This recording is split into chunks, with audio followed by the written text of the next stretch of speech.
Tilef ħajtu traġikament Pollakk ta' 78 sena li kien qed jgħodos f'Wied iż-Żurrieq kmieni 2 filgħodu. L-anzjan li kien qed jgħodos f'din iż-żona popolari sab ruħu f'diffikultà u kien hawn li membri tas-Soċjetà Maltija tas-Salib l-Aħmar tawh l-ewwel għajnuna b'membru jaqbes fil-baħar biex jitellaw immedjatament fuq l-art, xi ħaġa li jagħmel bl-għajnuna ta' sħabu membri oħra tar-Red Cross.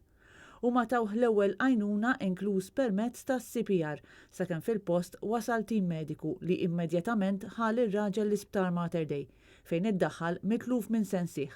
Il-Pollakk sfortunatament tilef ħajtu ftit tal-ħin wara.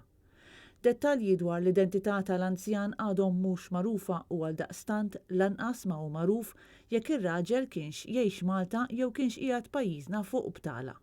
Għalkemm sorsi qrib il-komunità Pollakka f'pajjiżna spjegaw ma' Net News li hemm possibilità kbira li r-raġel kien turist.